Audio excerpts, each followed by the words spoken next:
हाँ प्यारे बच्चों, मेरे YouTube चैनल में आपका हार्दिक स्वागत है। आज अपन पढ़ेंगे ऑप्टिक्स का 30 लेक्चर। इसमें अपन 3 टॉपिक पढ़ेंगे छोटे छोटे। एक तो Newton displacement method to determine the convex length की फोकल लेंथ निकालने के लिए, ठीक है, determine to focal length of convex lens. दूसरा अपन पढ़ेंगे क्रोमेटिक एब्रेजन, जो क्या होता है बताएंगे, और एक है डिफेक्ट ऑफ आई। तो सबसे पहले अपना ये टॉपिक है Newton displacement method to determine the focal length of convex lens. इसमें क्या होता है,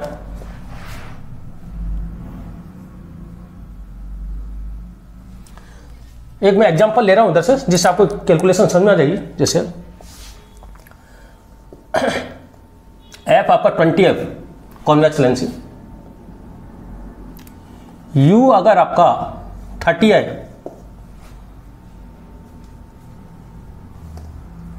तो V आपका देखो कितना आएगा, V 1/V minus 1/U is equal to 1/F। तो V इक्वल टू UF अपन U plus F। Focal length 20 के लिए मैं बात कर रहा हूं, U मैंने 30 लिया है, जिससे आपको आसानी से समझ आ जाएगा। तो U कितना है 30 माइनस का 30, F 20 कॉन्वेक्स लेंस की पॉजिटिव होती है, U माइनस 30 प्लस F कितना है 20। तो ये टोटल हो गया -600 डिवाइडेड बाय -10, 6। ये भी आ गया। मतलब U की वैल्यू अगर अपन एक कॉन्वेक्स लेंस के सामने रख दें, U की वैल्यू अगर आपकी 30 है तो V आपका 60 पे मिलता है। स्क्रीन यहाँ पर है, जहाँ पे मिल रहा है यहाँ पे ऑब्जेक्ट है। अगर अपन को U को अगर इस फोकल लेंथ के लिए 20 के लिए बताओ, U अगर आपका 60 हो जाए, मतलब इसका U को V बना देते हैं, V को U बना देते हैं, U को V बना देते हैं, V को U बना देते हैं। तो इस केस में देखो U 60 है तो फिर V निकालते हैं, क्या आता है U माइनस 60, F वो 20 माइनस 60 प्लस 20, तो ये हो जाएगा आपका -12 अपॉन -40, तो ये 30 आएगा। ये भी आ गया। तो इसका मतलब U अगर आपका 30 है तो V 60 हो जाता है, और U अगर आपका 60 है तो V 30, इंटरचेंज हो जाते हैं। जबकि ऑब्जेक्ट और इमेज की बीच की डिस्टेंस 30 और 60 90 है, टोटल 90। इसका मतलब है इसमें क्या करना है, इस एक्सपेरिमेंट में ऑब्जेक्ट और स्क्रीन जहाँ इमेज बनेगी वहीं रहेगी, वही 30, क्योंकि ये 60 है, ये 30 है, और ये 30 है, 60 है, टोटल 90 है ना ऑब्जेक्ट इसमें। बस ये लेंस को शिफ्ट करना है। लेंस जो पहले 30 था अब वो 60 होता है, इसका लेंस को कितना शिफ्ट किया इसको अपन इस पोजीशन पे लाने के लिए, U 30 से U 60 लाने के लिए अपन को लेंस को 30 शिफ्ट करना पड़ेगा। ये D है इसके अंदर, ये। तो इसका मतलब है एक ही लेंस में एक ही फोकस के लिए 2 U होते हैं, जिसमें अपना distance between object and screen distance constant है। इसमें 2 पोजीशन आएगी, मतलब U होगा तो वो भी बन जाएगा, और V को अपन यहां पे उठा कर रख दे तो U आ जाएगा। अगर आपका ऑब्जेक्ट और स्क्रीन के बीच में डिस्टेंस कांस्टेंट है, वो भी कंडीशन बताऊंगा कि ये इतनी होनी चाहिए कम से कम, वो आगे पता चलेगा, वो आनी चाहिए तभी होगा, अदरवाइज नहीं होगा। क्या हर बार लो, वो कंडीशन होती है D ग्रेटर देन 4F। ये होती है कंडीशन कि 2 स्क्रीन और ऑब्जेक्ट के बीच की डिस्टेंस 4F से अगर ज़्यादा है तो आपको 2 जगह आप लेंस को रख सकते हो, इमेज वहीं मिलेगी उसी स्क्रीन पर, ऑब्जेक्ट भी वहीं होगा, बस आपको लेंस को शिफ्ट करना पड़ेगा। तो अपन ने देखो इसके अंदर वही किया इसको, ये मैंने चला के एग्जांपल लिया आपको इसलिए कि यहाँ पे ये कैपिटल D है, वो स्क्रीन और ऑब्जेक्ट की भी डिस्टेंस है। फर्स्ट पोजीशन पे अपने लेंस को x डिस्टेंस पे रखा, x का मतलब 30 पे रखा, तो ये आपका अगर फोकल लेंथ 20 है तो ये y आ गया 60। फिर इस लेंस को अपने शिफ्ट, इसके अंदर ये वैल्यू अगर अपन ये वैल्यू करें तो 1/V माइनस 1/U, 1/V का मतलब 1/Y, 1/U साइन सहित लगा दिया, 1/F, तो ये हो गया आपका 1/V प्लस 1/X 1/F। अब अपन इस लेंस को डी शिफ्ट कर, मतलब इसको आगे खिसका दिया, और ये जो आपका x था, जो y था, उसको y बना दिया।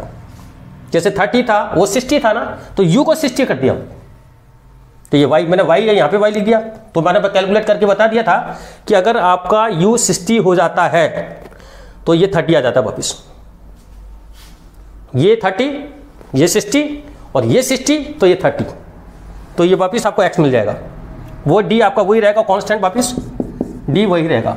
मतलब इसमें ऑब्जेक्ट को और स्क्रीन को नहीं लाना, सिर्फ लेंस को शिफ्ट करना है, और लेंस को अपन ने शिफ्ट कर दिया d। कितना शिफ्ट कर दिया मैंने, इस डायग्राम को इधर बना दिया कि मतलब ये लेंस पहले पोजीशन पे था, वो लेंस यहाँ पे आ गया है, तो अब यहाँ पे तो डायग्राम ओवरलैप हो जाता है, इसलिए मैंने ये डायग्राम, नया डायग्राम यहाँ बना दिया है ये आपका। तो ये y हो गया, ये x होगा, तो u आपका y है और x है, तो ये आप हो जाएगा 1/x 1/v minus 1/u minus y 1/f। तो इस केस में क्या आ गया, ये अपन को मेजर करना पड़ता है कि कितना लेंस को शिफ्ट किया है। ये अपन एक टेबल होती है इंस्ट्रूमेंटल टेबल, उस पर अपन बता लेते हैं भाई लेंस को इधर शिफ्ट कर दिया, ऑब्जेक्ट यहाँ है, इसकी नहीं है, बस उस लेंस को शिफ्टिंग देख लेते हैं उसका ये। तो ये हो जाएगा 1/x plus 1/y equal to 1/f। ये वापस वही डाटा जा रहा है। अब देखो इस केस में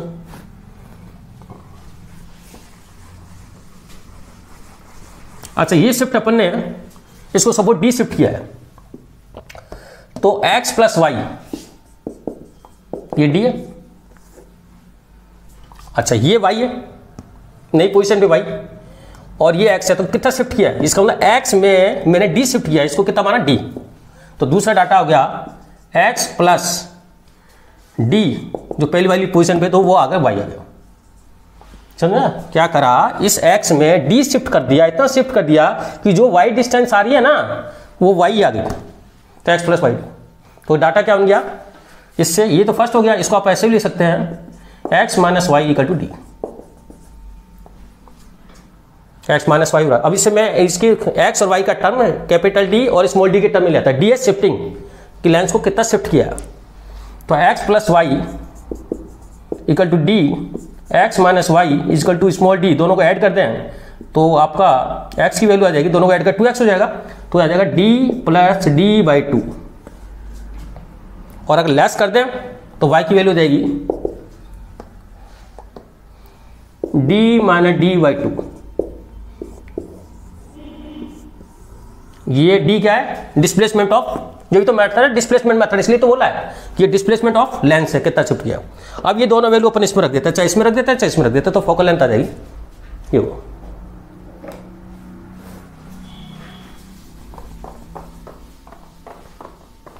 फिर मैं एक एग्जांपल लेके समझा भी दूंगा तो कोई सही है नहीं है पता लग जाएगा। अब इसके अंदर वैल्यू रख दो 1/y, तो 1/x की जगह तो अपन रख देते हैं 2/d प्लस d हो जाएगा, उल्टा कर दिया मैंने साथ साथ, 1/x है ना x की जगह प्लस, और ये आपका y की जगह 2 पर चला जाएगा, d minus d equal to 1/f, 2 common ले लो और इधर आ जाएगा d प्लस d और d माइनस d, एलसीएम भी ले लिए साथ साथ, तो ये हो जाएगा आपका d minus d plus d minus d 1/f। तो ये तो हो जाएगा d से d कैंसिल होगा, 4d हो जाएगा, और नीचे हो जाएगा d square minus d square equal to f। तो फोकल लेंथ क्या आएगी,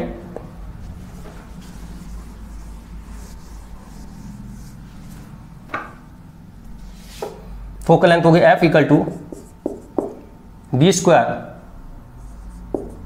अपॉन 4d। तो d तो है ऑब्जेक्ट और स्क्रीन के बीच में डिस्टेंस, और स्मॉल d क्या है, डिस्प्लेसमेंट ऑफ कॉन्वेक्स लेंस,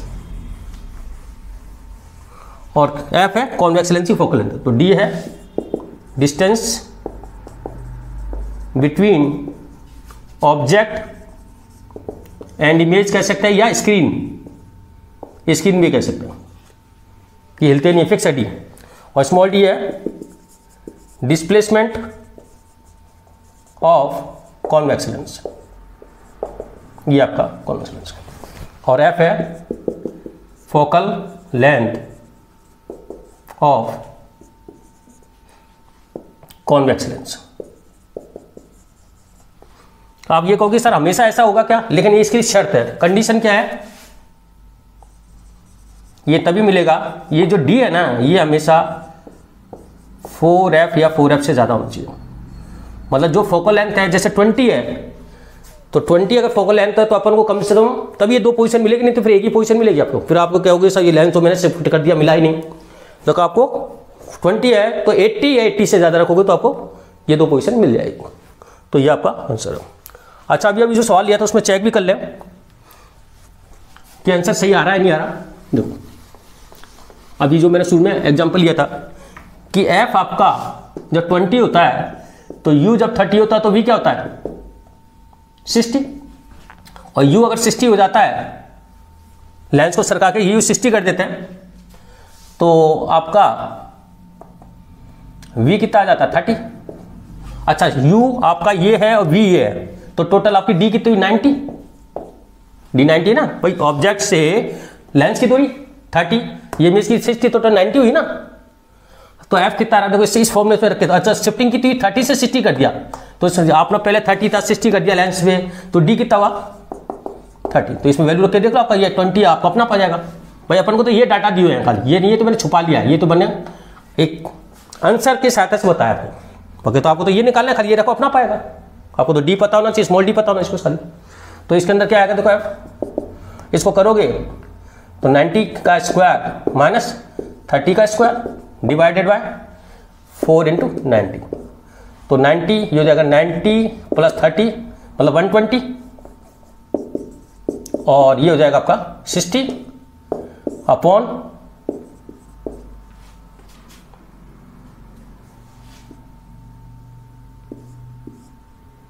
ये आपका 6 बार कटेगा, 6 से इसको काटोगे 20, ये आ रहा है।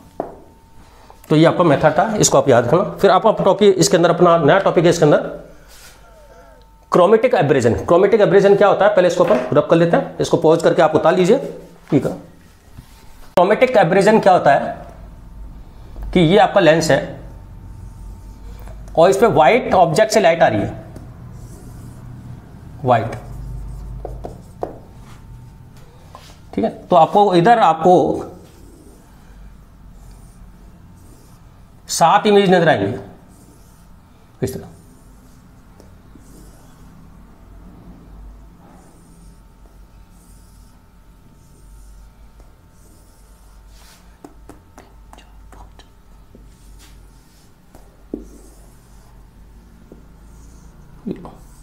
अब क्यों नजर आएंगे इसमें, ये व्हाइट लाइट है, व्हाइट ऑब्जेक्ट ले लो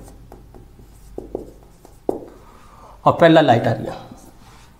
यहां पे आपका वॉलेट का इमेज बनेगी, यहां पे रेड की, क्योंकि अपन इससे पहले पढ़ चुके हैं कि जो रिफ्रेक्शन इंडेक्स है वो लाइट पे भी डिपेंड करता है, क्योंकि फॉर्मूला था 1/f μ - 1 1/r1 - 1/r2। तो 1f प्रोपोर्शनल टू म्यू और म्यू प्रोपोर्शनल टू 1/λ होता है। जो कॉची फॉर्मूले से पता लगा था क्यू रिफ्रेक्शन इंडेक्स लैम्डा के इन्वर्सली होता है। इन्वर्सली का मतलब ये है कि ये इस पे डिपेंड करता है, उल्टा होता है मतलब। तो इससे इन दोनों से पता चला एफ प्रोपोर्शनल टू लैम्डा। तो इसका मतलब है अलग अलग रंग के लिए अलग अलग रिफ्रेक्शन इंडेक्स होता है ना, अलग अलग कलर के लिए अलग अलग रिफ्रेक्शन इंडेक्स है। तो म्यू और अलग अलग कलर का लिए अलग अलग रिफ्रेक्शन इंडेक्स है, तो अलग अलग कलर के लिए फोकस लेंथ भी अलग अलग होगी। तो वॉलेट की फोकल लेंथ 1/f है, ये भी 1/λ है। तो इसका मतलब f प्रोपोर्शनल टू लैम्डा हो गया। प्रोपोर्शनल का इसका मतलब है wave length FR greater than FB हो गया। अब ये कितना होगा डिफरेंस, वो अपन को निकालना है, और फिर इसको डिफेक्ट को दूर करने के लिए क्या करेंगे उसको देखना है। या क्या, तो इसके अंदर जैसे व्हाइट लाइट आ रही है तो आपको कलर इमेज मिलेगी इधर। तो इस प्रॉपर्टी को ही बोलते हैं क्रोमेटिक एब्रेजन। इसकी आप डेफिनेशन है वो किताब से आप उतार लेना, मैंने तो बस समझा दिया इसको। ठीक है, अच्छा ये पहले तो फोकस पे मिलती है, तो ये तो हो गया FB और ये हो गया FR यहां पे। तो FR - FB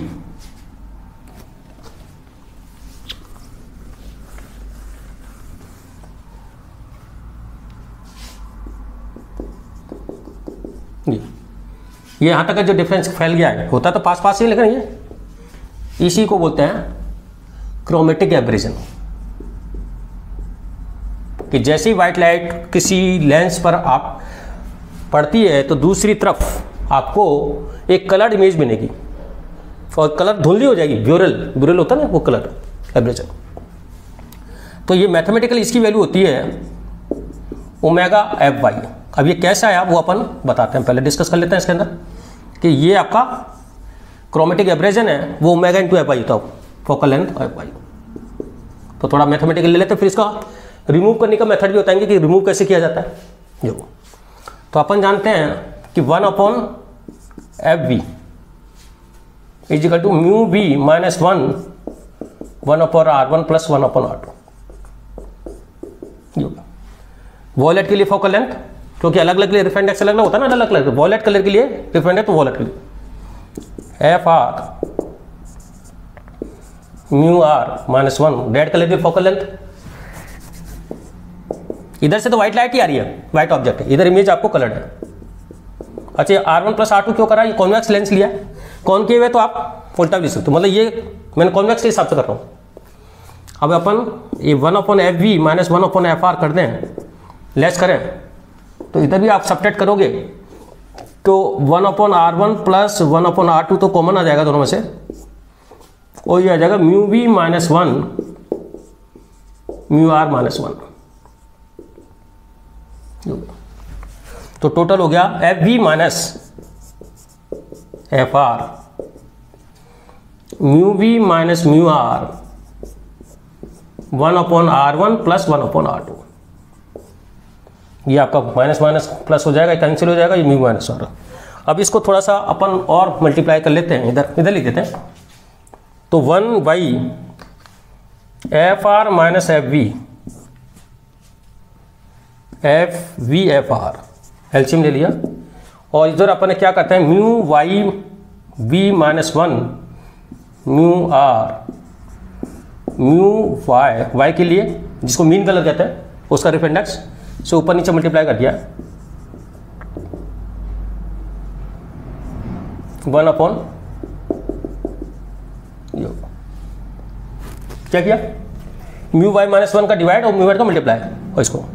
अच्छा, ये हो गया F R minus F V, जिसको बोलते हैं एक्रोमेटिक एब्रेजन। और ये क्या होता है कि एफ वी एफ आर होता है ना, एफ वी एफ आर वो होता है एफ वाई का स्क्वायर होता है इनका ज्योमेट्रिक मीन, मतलब एफ वाई जो होता है वह एफ वी एफ आर का रूट होता है, ज्योमेट्रिक मीन होता है इसको। तो इसको अपन एफ वाई का स्क्वायर भी लिख सकते हैं, ये ध्यान रखना। अच्छा, ये क्या हो गया देखो, ये ओमेगा जिसमें ये लेंस का रिफ्लेक्टेक्स, और ये हो गया आपका एफ वाई।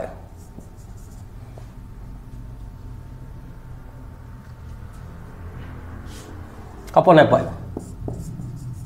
वाई के लिए, तो वाई से वाई कैंसिल हो गया, तो क्या आ गया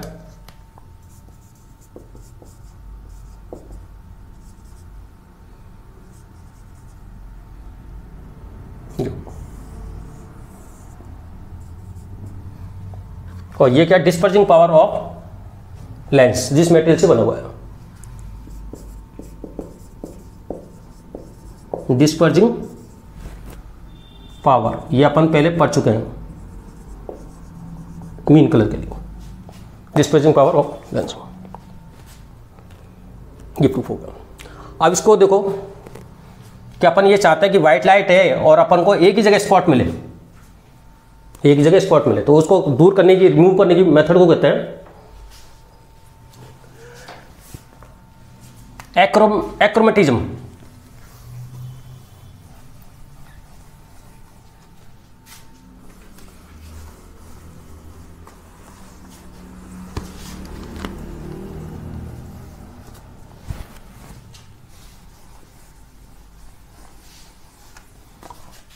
process to remove chromatic aberration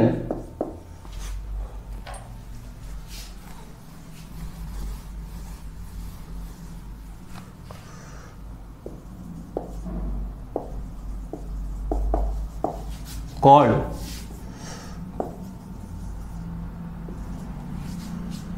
achromatism.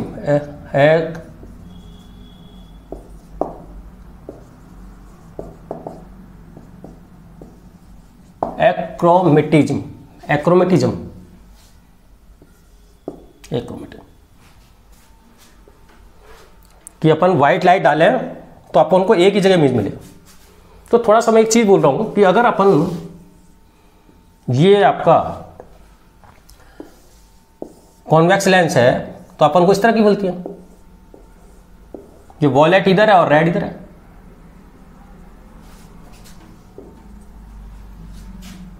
और अगर अपन एक कॉन्वेक्स कॉनकेव लेंस लेते हैं, समझना इसको क्या बोल रहा हूं मैं, कि ये कॉनकेव है को अगर लेते हैं और वाइट लाइट अगर आती है तो ये प्रॉपर्टी तो इसमें भी होगी। तो ये लाइट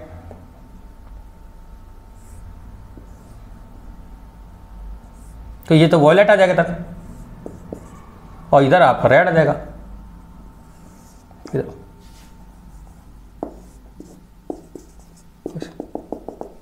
इधर वॉलेट इधर रेड, मतलब जो रेड आपके जा रहा था और ये वॉलेट इधर आ जाएगा, और जो वॉलेट इधर नजदीक था तो ये कॉनकेव में लेंस में इधर आएगा।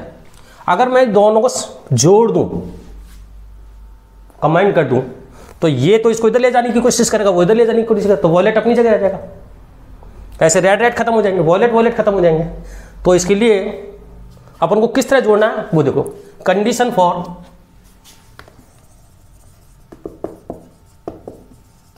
एक्रोमेटिज्म।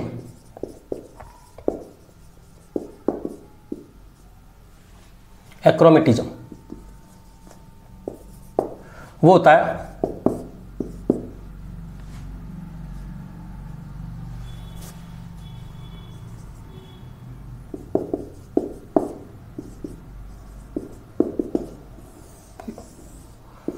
कि ये कॉन्वेक्स लेंस है तो कॉन्वेक्शन की डिस्पर्जिंग पावर अपॉन उसकी फोकल लेंथ, और ये कॉनकेव है दूसरा तो उसकी डिस्पर्जिंग पावर और उसकी फोकल लेंथ। ये अगर इस तरह सेट हो जाए कि ये जीरो हो जाए तो ये आपको कंडीशन फॉर एक्रोमेटिज्म बन जाएगा। कहने को तो हिंदी बोलते हैं इसको अवर्णक, और इसको बोलते हैं वर्ण विपतन हिंदी में, ये वर्णक। तो कहने का मतलब इसमें ये व्हाइट लाइट व्हाइट इमेज मिलेगी, मतलब एक ही जगह इमेज मिल जाएगी सारी, वो कलर सारे एक ही जगह मिलेंगे। लेकिन 1/Fy/1/Fy नहीं करना, Ω1/Fy1 Ω2/Fy2। अगर आपका कॉन्वेक्स लेंस है ये फोकल लेंथ, तो कॉन्वेक्स के जिस मटेरियल से बना उसका डिस्पर्जिंग पावर, जैसे मैं बताऊं एग्जांपल, जैसे फोकल लेंथ कॉन्वेक्स की क्या होती है, फोकल लेंथ +20 और सपोज, ठीक है, और कॉनकेव की +30। तो Ω1 Ω2 आपको ऐसे मटेरियल के बनाने पड़ेंगे जिसका रिफ्रेक्टेड इसका, मतलब ये आपका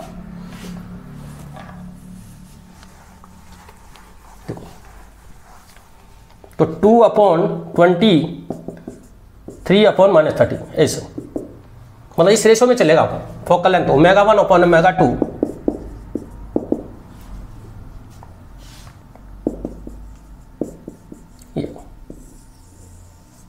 जिसकी फोकल लेंथ कम होगी उसका ओमेगा भी कम होगा, जिसकी फोकल लेंथ ज्यादा होगी उसका ओमेगा भी ज्यादा होगी, जब तो रेशियो बराबर आएगा, जब तो जीरो होगा, इस तरह। ठीक है, तो आपका Ω1/Y1 Ω2 अगर इस तरह की अपन पास को दो मेटल मिलाते हैं, एक कॉन्वेक्स लेंस और एक कॉनकेव लेंस, और ये प्रॉपर्टी अगर जीरो आ जाती है तो ये एक्रोमेटिज्म बन जाएगा, वो आपको एक ही जगह स्पॉट मिलेगा, फिर वो आपको कलर नहीं मिलेगा। तो ये कॉन्वेक्स के लिए मैंने एक एग्जांपल लिया, ये तो कि ऐसा हो तो ये रेशियो। अब देखो इसके अंदर क्या है, ये तो पता चल गया ये कॉन्वेक्स है कॉन्केव है। अगर ऐसा भी नहीं समझ में आता तो एक दूसरा तरीका और है अपने पास, इससे भी समझ सकते हो आप।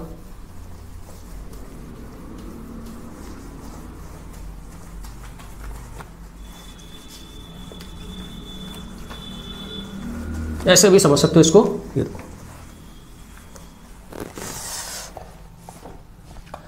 कि ये Ω1 एंड Ω2 ये ऑलवेज पॉजिटिव नंबर है, क्योंकि ये फॉर्मूला होता है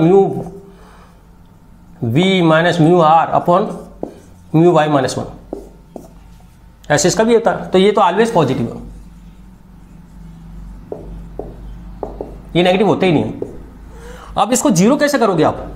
तो इसका मतलब दोनों की फोकल लेंथ अपोजिट नेचर होनी चाहिए। तो Fy1 Fy2 भी वो मैंने वैसे ही बता दिया कि कॉन्वेक्स के साथ कॉनकेव लगाना पड़ता है, और आप ऐसे भी देखो इसके अंदर भी पता लगा। So Fy1 and Fy2 opposite nature, opposite sign होने चाहिए। अपोजिट साइन कब होता है? जब आपका एक कॉन्वेक्स और एक कॉनकेव हो। वो अपन वैसे ही बताया था कि एक का इधर जा रहा है, एक का इधर है, तो एक जगह हो जाएंगे, और इससे ही पता लग रहा है। आप देखो इसके अंदर, ये तो हो गया प्रॉपर्टी। अब अपन ये चाहते हैं जिसका ओमेगा एफ कम होगा। अच्छा, एफ इक्विवेलेंट कितना होगा? अगर दोनों को मिला देंगे तो एफ इक्विवेलेंट होगा F1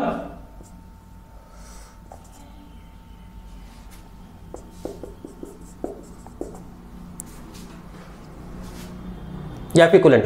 इक्विवेलेंट के लिए तो वही फॉर्मूला है ये। अब अपन ये चाहते हैं केस फर्स्ट, अपन ये चाहते हैं कि ये पूरा अरेंजमेंट एक्रोमेटिक एक जगह तो मिले, लेकिन कॉन्वेक्स लेंस की तरफ बिहेव करे। तो आपको कॉन्वेक्स लेंस उस मेटेरियल का बनाना पड़ेगा जिसका ओमेगा कम हो। इफ एक्रोमेटिक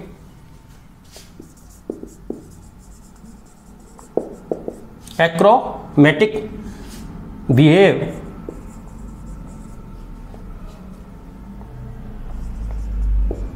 कॉन्वेक्स लेंस, तो अपन को इसकी फोकल लेंथ कम रखनी पड़ेगी, इसकी फोकल लेंथ ज्यादा रखनी पड़ेगी, जिससे फोकल लेंथ पॉजिटिव आए। जैसे ये +20, ये कौन, ये -30। देखो फोकल लेंथ क्या आ रही है। अगर अपन ये चाहते हैं एक्रोमेटिक कॉन्वेक्स लेंस की तरफ बिहेव करें, तो अपन को कॉन्वेक्स लेंस की फोकल लेंथ कम रखनी पड़ेगी और कॉनकेव की ज्यादा रखनी पड़ेगी। तो अगर ये आ रहा है आपका 60, देखो ये मैं डाटा लेके इसलिए बता रहा हूं जिससे आपको समझ में आ जाए। ये हो गया 60 हो रहा है 60, और ये तो डिवाइड करो 3 - 1 आ गया। तो एफ क्या आ रहा है? पॉजिटिव आ रहा है ना।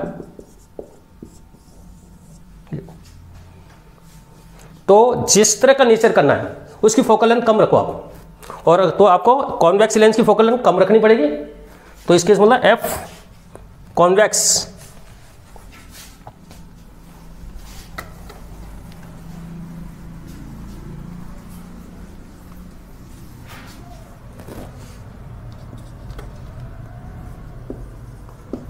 कॉन्वेक्स की एफ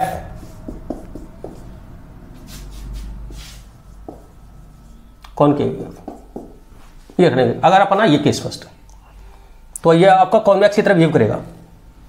तो इसमें देखो क्या होता है, एक क्राउन और एक फ्लिंट ग्लास होते हैं, दो होते हैं। तो डब्लू फ्लिंट ग्रेटर देन होता है क्राउन। ये कांच की ही टाइप है। फ्लिंट का ओमेगा आपका ज्यादा होता है और क्राउन का कम होता है। तो अपन को अगर ये कॉन्वेक्स लेंस की तरफ बिहेव करवाना चाहते हैं, रेशियो तो ये चलना चाहिए, रेशियो तो ये चलेगा। तो अपन को जब इसका अब देखो ये ओमेगा 1 इस रेशियो में चलता है, तो जिसका एफ कम होगा उसका ओमेगा भी कम होगा। तो अपन फोकल लेंथ कॉन्वेक्स का कम करना चाहते हैं, तो कॉन्वेक्स किसका बनाओगे? कॉन्वेक्स तो बनेगा किसका? क्राउन का बनाओगे। और कॉनकेव किसका बनाओगे इस केस में? फ्लिंट का बनाना पड़ेगा, जिससे इसकी फोकल लेंथ कम है तो इसका ओमेगा भी कम है, और इसका ज्यादा फोकल लेंथ है तो उसका फ्लिंट का बनाएंगे।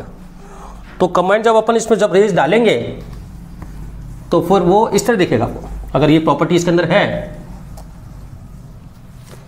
तो ये आपका ये हो गया, और ये इस तरह डालोगे आप इस पर रेज वाइट, तो ये यहां मिलेगा, एक स्पॉट दिखेगा।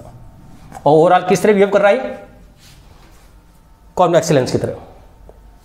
ठीक है, ओमेगा 1/Fy1 ओमेगा 2/Fy2 तो 0 हो गया, लेकिन एफ इक्विवेलेंट 0 नहीं हुआ है।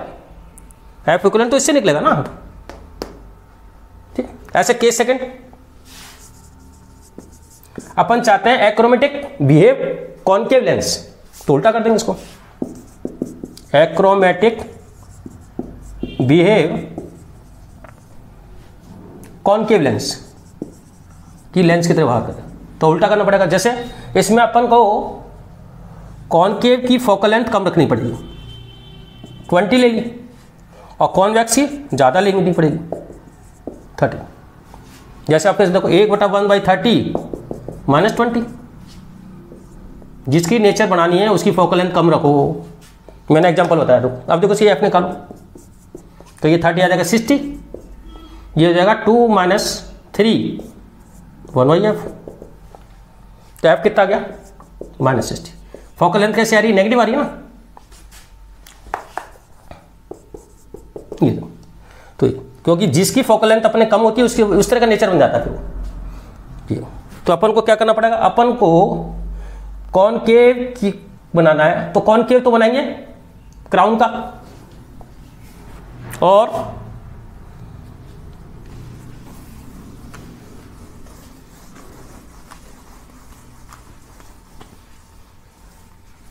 तो इसमें सेकंड केस में इधर लिख देता हूं मैं, तो कॉनकेव तो किसका बनाएंगे अपन, क्राउन का, क्राउन ग्लास का, क्योंकि इसका ओमेगा कम होता है, वो डिस्पर्सिंग पावर कम होती है। और कॉन्वेक्स बनाएंगे फ्लिंट का, किसका ओमेगा ज्यादा होगा या डिस्पर्सिंग पावर ज्यादा होगी, तो इसकी फोकल लेंथ भी ज्यादा। तो अब ये किस तरह बिहेव करेगा, तो ये बिहेव आपका कॉनकेव लेंस की तरह, तो ये जाएगी सीधी और ये जाएगी, ये वाइट यहाँ पे एक स्पॉट दिख जाएगा आपको, ये तो ये आपका टॉपिक है क्रोमेटिक एब्रेजन। तो क्रोमेटिक एब्रेजन का क्या होता है, फॉर्मूला ही बता दिया मैंने क्या होता है, कि आपका F R minus F V, वो तो ओमेगा इंटू एफ वाई है, वो आपको डाटा दे देंगे, और साथ साथ दूर करने की प्रोसीजर पर बता दिया। दूर करने के लिए क्या करो, दो लेंस आपको मिलाने पड़ेंगे, एक कॉन्वेक्स होगा कॉनकेव होगा, उसको एक्रोमेटिक, इस मेथड को बोलते हैं एक्रोमेटिक, और omega 1/f/1 plus omega 2/f/2 = 0 होना चाहिए। और आपको मानते ये चाहते हैं कि ये पूरा अरेंजमेंट एक्रोमेटिक तो बन जाए, लेकिन ये कॉन्वेक्स लेंस की तरह बिहेव करे, तो आपको फोकल लेंथ कॉन्वेक्स की कम रखनी पड़ेगी और कॉनकेव की ज़्यादा रखनी पड़ेगी। अपन चाहते हैं ये कॉनकेव की तरह बिहेव करे, तो कॉनकेव की फोकल लेंथ कम रखोगे और कॉन्वेक्स की ज़्यादा रखोगे। ओमेगा उसी रेशो में आपको रखना पड़ेगा जिसे 0 तो रखना हो। तो मैंने एक एग्जाम्पल लेने की कोशिश की। अब इसके अंदर लास्ट टॉपिक और है अपने पास, defect of eye. Defect of I,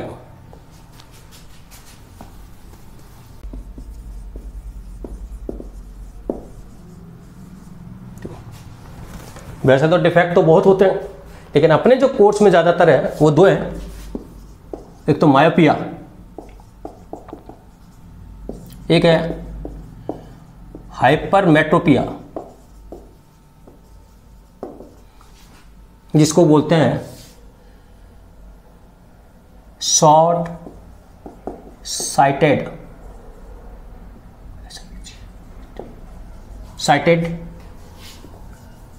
short sighted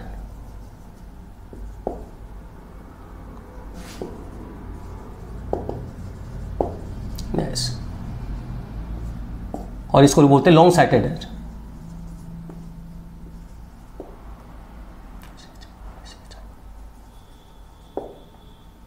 cited.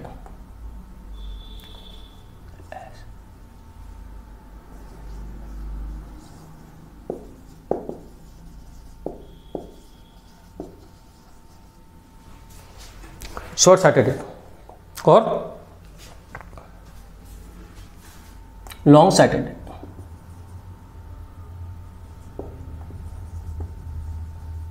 Hindi में बोलते हैं इसको निकट दृष्टि दोष, हिंदी भाषा निकट दृष्टि दोष, और इसको बोलते हैं दूर दृष्टि दोष।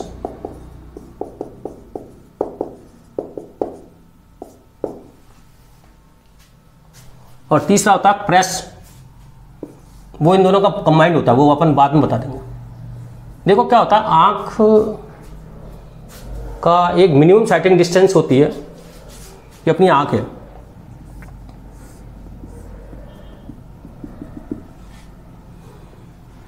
तो ये होता है, ये फार पॉइंट इनफाइनाइट होता है। अपनी जो बिल्कुल नॉर्मल आंख होती है ये है नियर पॉइंट, जिसको लगभग अपन डी से लिखते हैं 25 सेंटीमीटर। और जो फार पॉइंट होता है वो इनफाइनाइट पे होता है। नॉर्मल आंख,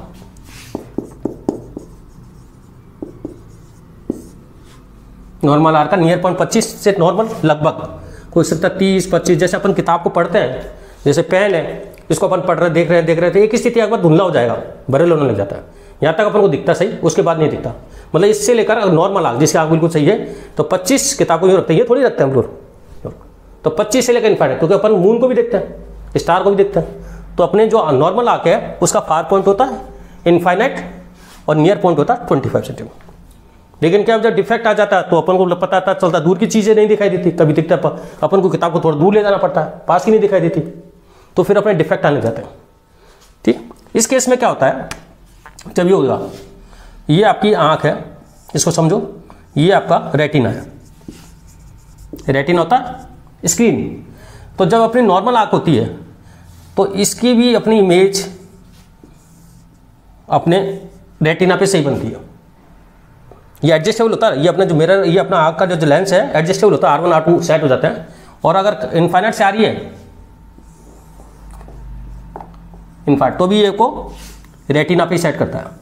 मतलब जो नॉर्मल आंख में जो भी दूर है पास है उनको सबको रेटिना पे सेट कर देता है, अगर आपकी नॉर्मल आंख है, कोई डिफेक्ट नहीं है। ठीक है, तो ये तो नॉर्मल आंख कि नियर पॉइंट आपका लगभग 25 सेंटीमीटर पर होता है और फार पॉइंट पर इनफाइनाइट। नियर का मतलब इससे अंदर की नहीं देख सकते और फार का मतलब इससे ज़्यादा नहीं, तो इनफाइनाइट की बात तो सही नहीं। आप सबसे पहले बात करते हैं मायोपिया की। मायोपिया की क्या होता है?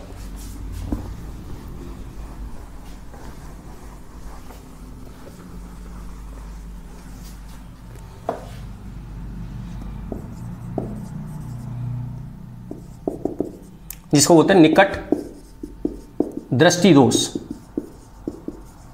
या शॉर्ट साइटेडनेस, शॉर्ट साइटेड। इसमें क्या है कि जैसे ये आंख है, इसमें पास की वस्तु तो साफ दिखाई देती है,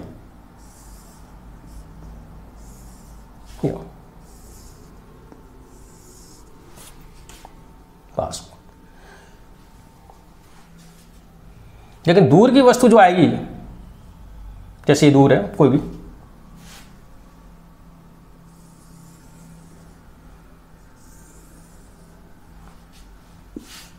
ये रेटिना से पहले बन जाता है स्क्रीन। ये रेड कलर का बना दे तो मैं डायग्राम इसके अंदर आपको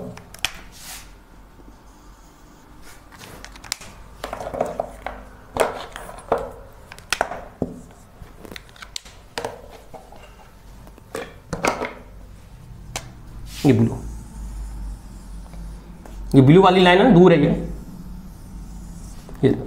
ये अपन ऐसे कह सकते हैं इनफाइनाइट वाली ले लो। चलो ये लो, ये इनफाइनाइट से आ रही है दूर से,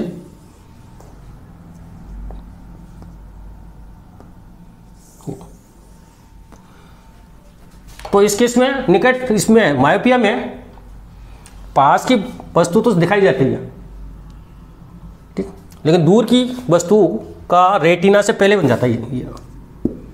तो अपन को इससे बचने के लिए क्या करते हैं, रिमूव करने के लिए इसमें कॉनकेव लेंस काम लेते हैं। तो ये तो सही बन ही रही है ना, यहाँ तक तो अपन देख ही रहे, समझना इसको क्या है। ये अपना डायग्राम होगा, ये स्थिति है,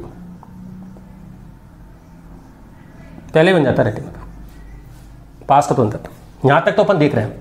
तो अपन अगर ये इसके आगे कॉनकेव लेंस लगा दें तो ये रेस को यूँ फैला देगा, इस रेस को फैलाते हैं, पता है। अब इसकी इमेज बनेगी, ये इमेज बन जाएगी इसकी, ये ऑब्जेक्ट है, ये इमेज होगी इसकी। ये इमेज इस आंख के लिए, अपनी आंख के लिए ऑब्जेक्ट का काम कर जाती है। कहने का मतलब है ये जो अपन कॉनकेव मिरर ले रहे हैं, कॉनकेव लेंस ले रहे हैं, वो जब इससे पास होती है तो इससे पहले उसकी इमेज बनती है, वो इमेज इस अपनी आंख के लिए ये आँख के लिए ऑब्जेक्ट का काम कर जाती है। फिर अपन इसको देखते हैं, वो चश्मा उसको पास ले आता है, फिर उसको अपने आँख देख लेते हैं। पास तो अपन देख ही रहे ना ये। तो इसके अंदर क्या होगा, तो इसके अंदर रिमूव करने का तरीका क्या है, ठीक है। तो मेथड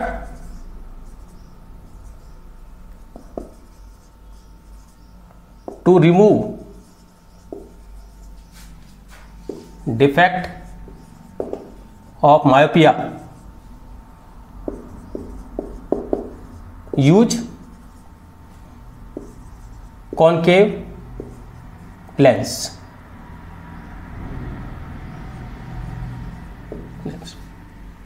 कॉनकेव लेंस।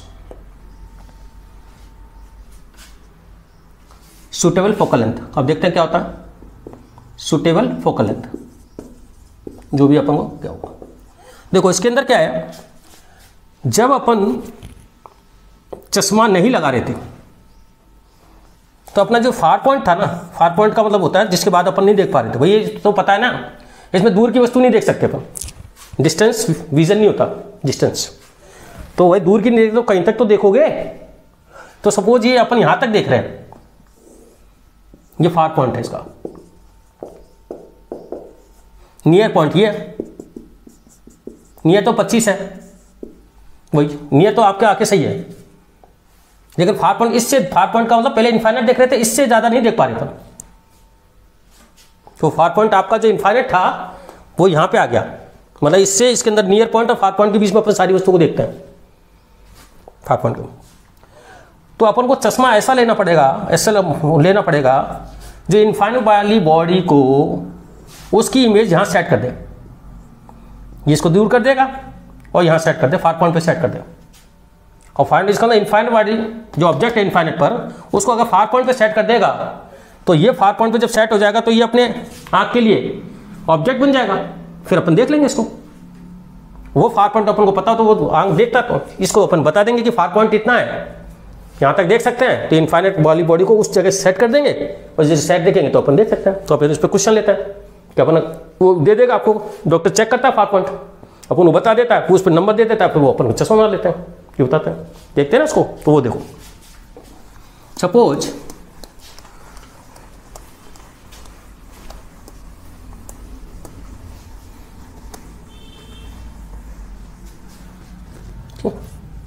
तो इसके अंदर हमेशा फार पॉइंट होता है, फार पॉइंट देंगे आपको। तो आपका ए मैन हैव डिफेक्ट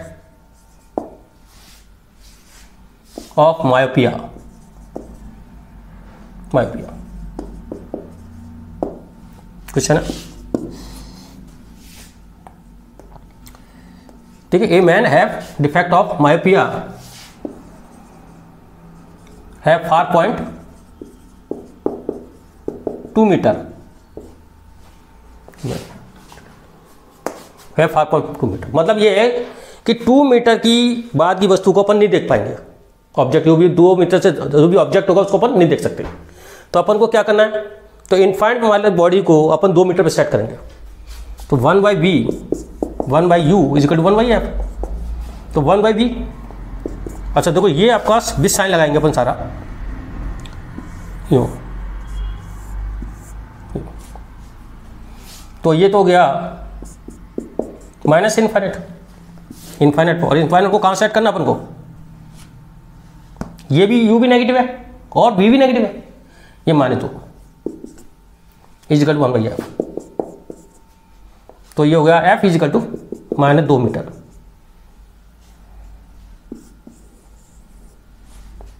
अब वो ऐसा अच्छा नेगेटिव आ रहा है तो ये कॉनकेव लेंस है, नेगेटिव तो कॉनकेव लेंस है, तो इसकी पावर जो होगी P is equal to 1/f होता है, ये अपन लेंस में बता ही चुके हैं।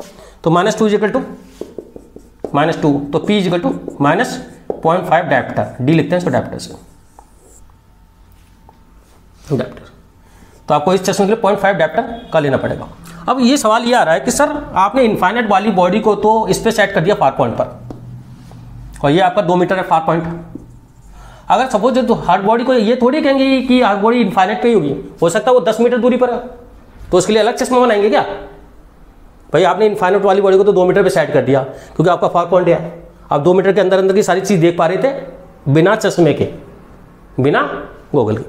तो अब क्या करें, अगर मान लो 10 मीटर, या तो ये करें उस आदमी को कह दें कि इनफाइनाइट पे चला जा सकता है क्या? तो अपन क्या करते हैं, देखो इस केस में क्या होता है, जैसे ही बॉडी अगर नज़दीक आएगी ना, जैसे जैसे अगर ऑब्जेक्ट, तो उसकी इमेज इसके अंदर ही बनती है।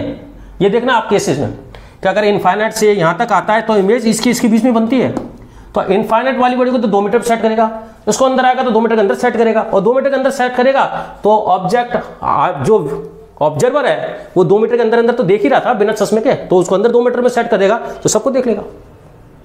तो मेरे हिसाब से ये समझा गया। तो इसके लिए एक ट्रिक भी करना चाहो तो ट्रिक कर सकते हैं कि ये देखो ट्रिक क्या आ रही है, F is equal to minus far point, बस डायरेक्ट कर सकते हो। देखो ये आपकी फोकल लेंथ होगी, फार पॉइंट रख दो इसके अंदर, ये आगे इससे फोकल लेंथ पावर निकालो।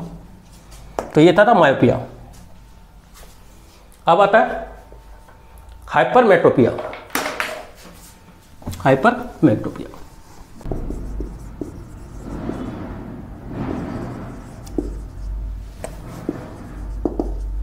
हाइपरमेट्रोपिया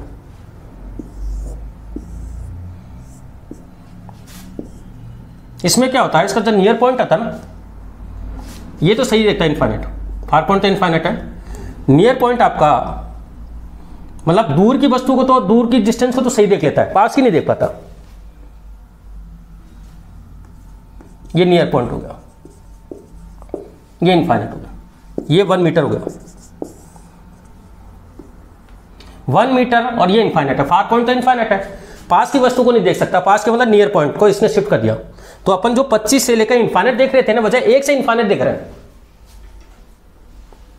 तो अपन को क्या करना पड़ेगा, या तो ये कि जैसे अपन किताब पढ़ रहे हैं, कोई बुक पढ़ रहे हैं, तो इसको 1 मीटर पे सेट करते हैं, तो यहां रख देते हैं, फिर देखते हैं, ठीक है।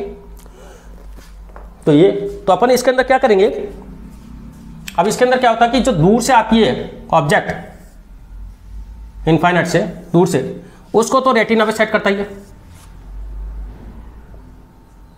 और जो पास से आ रही है, यहां पे कोई है यहां, तो इसको रेटिना के बाहर निकाल देता है। भाई दूर वाली वस्तु को तो, दूर जो डिस्टेंस ऑब्जेक्ट है इनको तो रेटिना पे सेट करता है, जो पास आती है ना, पास ही है, इसको तो देख नहीं सकते ना अपन, इसके अंदर नियर पॉइंट से यहां तक ही तो देख पा रहे थे, इन वाली नियर से यहां तक का इनफाइनाइट है, उसको तो अपन देख रहे हैं, ये 1 मीटर यहां तक, जैसे नियर पॉइंट मैंने माना 1 मीटर, अंदर वाली वस्तु को रेटिना के बाहर दिखा देगा। तो अपन इसका रिमूव करने का तरीका क्या है, देखो कि आपका यहां से ये कोई ऑब्जेक्ट है, तो ये जो रेज आ रही है, तो इसको थोड़ा सा इसका डायग्राम इस तरह बनाएंगे,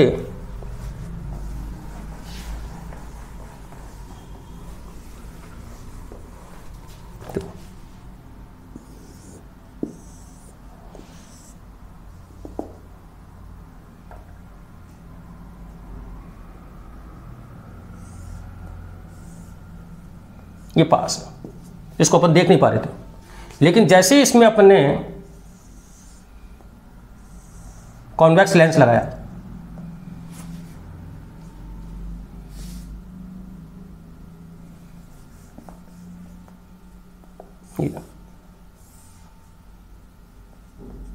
ये ऑब्जेक्ट, तो लेंस नहीं लगा रहे थे तब तो इसका रेटिना के इधर बन रहा था, लेकिन जैसे अपन ने लेंस लगा दिया गया, तो ये थोड़ा सा देखो, इसको समझना, यो जा रहा है, ये थोड़ा सा हल्का सा बेंड कर देगा इसको, हल्का सा, पैरेलल नहीं दिखाना, थोड़ा सा पैरेलल से थोड़ा ऊपर ही दिखाना। अब इसको पीछे बढ़ाओगे आप, इसको पीछे बढ़ाओगे तो ये इमेज यहां पे बन जाएगी इसकी। तो पास वाली ऑब्जेक्ट को उसकी इमेज पीछे बना देता है, मतलब नियर पॉइंट जो अपना यहाँ पे नियर पॉइंट था ना, नियर पॉइंट वहां तक ले जाता है, नियर पॉइंट पे सेट कर देता है। जितनी भी पास वाली वस्तु है उसको नियर पॉइंट या नियर पॉइंट के बाहर फेंक देता है। तो अपन फिर ये जो आपकी इसकी इमेज बनेगी, वो इमेज आंख के लिए क्या बनेगी, ऑब्जेक्ट बनेगी। इसको अपन देख लेंगे फिर वापस, ठीक। तो इस पर क्वेश्चन ले लेते हैं, देखो क्या होगा। ए man have defect of eye, hypermetropia, अच्छा, इसकी डेफिनेशन पता चली होगी। इसमें दूर की वस्तु ऑब्जेक्ट तो सही दिखाई देती है। मैंने कहा डेफिनेशन पार्ट आप कॉपी में से लिख लें, किताब में से लिख लें, बुक्स में लिख लेना, बहुत है, मेरे को तो बस कंसेप्ट बता दूंगा। तो a man have defect of eye hypermetropia.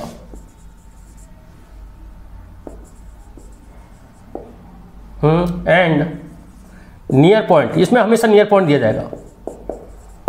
Near point 1 metre suppose.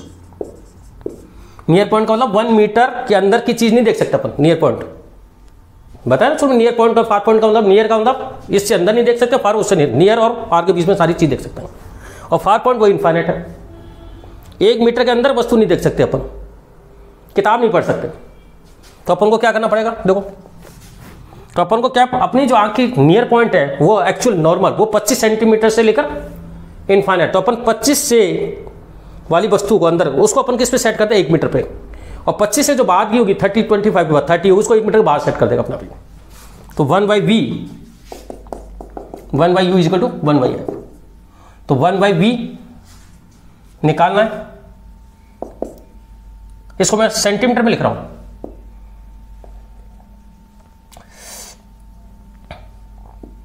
-100, क्योंकि रेज इधर से आएगी ना, रेज ये तो होगा, रेज ये आपका ये इधर पीछे चलेगी। और ये -25, ये -25 कौन सा है, पास वाली बच्चों 25 वाली को अपन 1 पे सेट कर रहे हैं, यू ये है, इसको इस पे सेट कर दें एफ।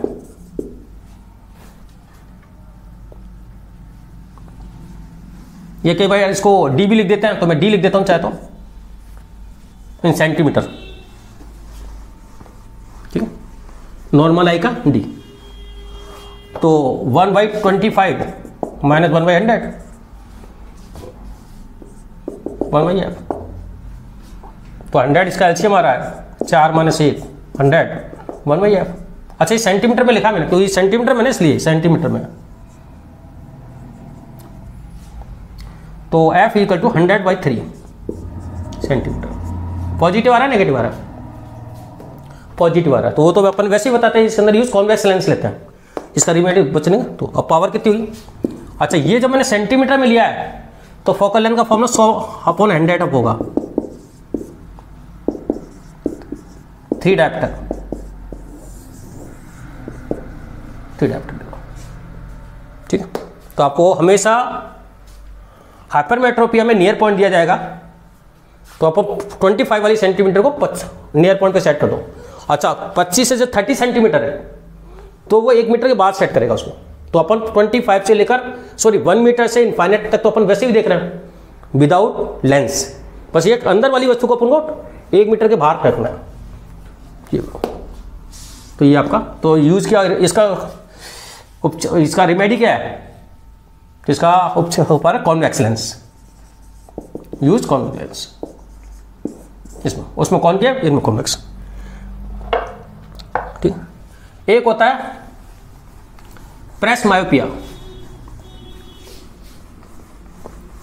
जो बुजुर्ग आदमी जो एज ज़्यादा हो जाती है उनमें होता है, दोनों जो ना तो पास का दिखाई देता है ना दूर। एक होता है प्रेस मायोपिया, देख लेना स्पेलिंग को, मेरे को पता नहीं है इसका थोड़ा। प्रेस मायोपिया हिंदी में इसको बोलते हैं जरा दृष्टि दोष, मतलब इसके अंदर ना तो पास का दिखाई देता है ना दूर का दिखाई देता, तो आपको दोनों कैलकुलेशन करनी पड़ेगी कि इसका नियर पॉइंट क्या है, फार पॉइंट क्या है। इनफाइनाइट वाली बॉडी को तो फार पॉइंट पे सेट करना पड़ेगा, और 25 वाली बॉडी को नियर पॉइंट पे सेट करना पड़ेगा। तो 2 लेंस कहाँ मिलेगा वो, तो बाई फोकल लेंथ लेते हैं, by focal length, by focal length क्या होता है इस तरह का। आजकल तो नई नई टेक्नोलॉजी आ गई, तो इसका देखो कब इस तरह का चश्मा होता है, 2 हिस्से होते हैं उसके, ये नीचे अंदर ये होता है, तो इधर तो आएगा पास की वस्तु को देखने, तो इधर तो लगाते हैं कॉन्वेक्स लेंस, कॉन्वेक्स नीचे। जैसे अपन किताब पढ़ें तो अपनी जो आँख इधर सेट होती है, और जब अपन चलते हैं दूर देखते हैं तो अपनी आँख इस रीजन में सेट होती है, और ये ऊपर होता है कॉनकेव लेंस। बाकी कैलकुलेशन वही रहेगी जो आपकी पहले से, इसकी अलग से कैलकुलेशन होगी, इसकी अलग से कैलकुलेशन होगी, ठीक है। इन दोनों को एक ही चश्मे में 2 सेट कर देते हैं, या फिर 2 चश्मे अलग अलग बनाओ, और एक ही चश्मे में चाहो तो देखा होगा कि कई चश्मे में अंदर अपन देखे हैं तो ये 2 हिस्से होते हैं।